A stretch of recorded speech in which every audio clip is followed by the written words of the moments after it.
Sugar here, and today I'm going to be talking about the newest set of dice I ordered. They are from Dice and Nerdy. They recently had a Etsy shop called Soap and Nerdy, and they've closed it to open up a new shop with the new title, Dice and Nerdy. And I'm not exactly sure what platform they're going to be using, but you can check out their Instagram, dice_and_nerdy, to follow that. They keep us all updated there. Anyway, on to the dice. So they are a shop that hand makes their dice, and they sort of specialize in really fun colors and crazy contents like sprinkles and glitter and all sorts of really unique things like that. So if you're a fan of glitter explosion ridiculous dice like I am, then this shop is the shop for you. So you can see here that this particular set, and I can't remember the name of it, so I'll have to look it up after, has all kinds of glitter in it. There is stars and flowers and iridescent specks and chunks and hexagons and all kinds of different things in it, which I find super fun. It's really nice to see all these different shapes compacted into the dice, and it has a really nice color scheme. I really like the colors they chose for the glitter in this set. So they are handmade, and hand-making dice is definitely a labor of love. It is not an easy thing to do, and it is something that takes a long time to learn and perfect. So when you're ordering a set of dice from them, because I know you will in the future because they're gorgeous, and you're going to go stalk their Instagram like I do, keep that in mind. You're not going to get a perfect factory-made set of dice. You're getting a unique, custom-made set. So they made the mold, they use silicone to make the mold, then they inject it with resin and whatever kind of contents they want to have. Depending on how they're doing it, they may have to inject it in layers and let it cure a bit to add different contents. And then after that, the mold sets, and then you can take out the casting, and then you must file it smooth, because there's always little bits like up in here. You can kind of see that it's not perfectly shaped where the resin isn't sealed perfectly in the mold and it doesn't have a perfect close at the top of the mold. And then once you file it smooth, you coat it again, and then you make sure it's smooth for paint and polishing.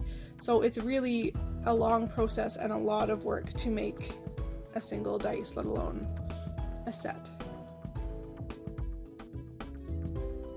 This D6 here is probably my favorite one. It doesn't have too much glitter in it, and I really enjoy that.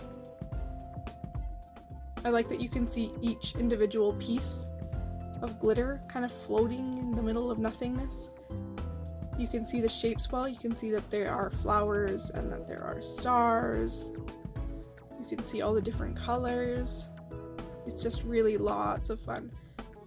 I'm excited to watch her grow as a dice maker. I think she's going to be really, really fantastic. I believe her name is Laura.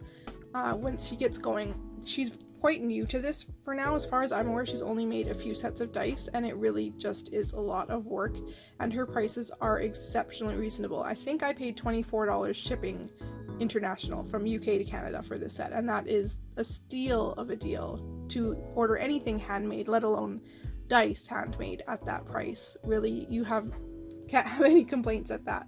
So if I was to point out flaws for the dice, because they are handmade and things like that are expected, you can see some little ridges here, how it's a little bit uneven. There are some paint smudges here and there, and a little bit of flooding on the odd number. If you do notice, I do believe between the 4 and 0 here, you can see there's that paint smear.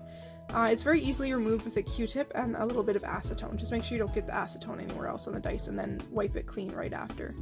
And if the dice is particularly, something you're not satisfied with, you can always contact her, and I'm sure she'll help you out and send you a replacement if there's something wrong with it. My D20 here has quite the lump right on this side where the seal was at the top, so it's kind of warped the numbering here, which is fine, and that doesn't really bother me. But when you are playing D&D to roll it, it's going to alter what it's going to roll on, so it's not going to naturally fall on any of these sides very often because of this extra lump. It's kind of gonna be probably pushed up to the next one, which might be the 20, so maybe this is a good dice to roll.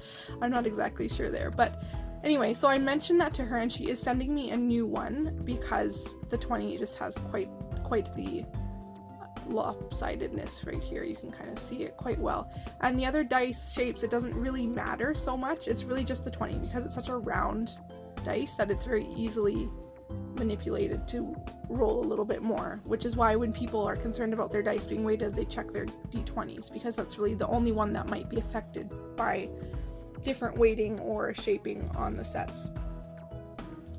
I'm not sure what else do I want to say about her other than she's really, really fantastic, and you guys should just definitely check her out and support her as an artist and just watch her grow.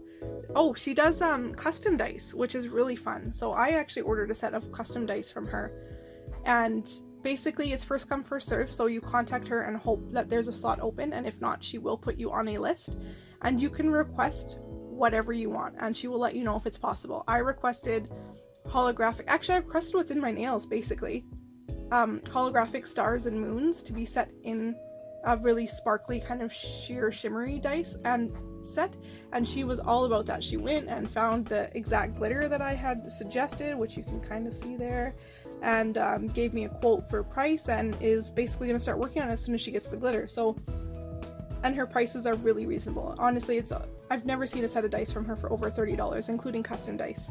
So as she grows and perfects her techniques, I'm sure her prices will rise, which is to be expected, and I certainly hope they rise, especially for custom sets, because right now it is just mind-bogglingly cheap for all the work that honestly goes into making custom dice. Unless you've done it, you can't imagine how much work these take, and anyone who's done it is probably here thinking, she sells those for $25, because really, it is just so much work. So you just have to really appreciate all the love that goes into these. And the quality ingredients, like that's quality, gorgeous glitter that she puts into these, and obviously a lot of glitter goes into these. But yeah, so here they are, Dice and Nerdy, some sort of glitter explosion set. If I remember the name, oh, I should be able to find it on my purchase history, because she only makes a couple of sets of each one. They sell out right away, which doesn't help my impulsive tendencies, by the way. As soon as I see something in her shop and I like it, I panic and buy it because it might not be available again. You never know, she's gonna make more or how many she made. It's really a limited edition set thing when it comes to people custom making each individual piece. But anyway, so I can't remember the name of this one, and it's not listed anymore because it's sold out. So I will go into the listing and put the name in the description once I find it for you guys. It's really just so fun, and I can't wait. I have another set coming hopefully before Halloween, but it has bats in it, and it's spoopy and amazing, and I can't wait. But yeah, so here they are. Dice and Nerdy. Thanks for watching, and stay magical, everyone!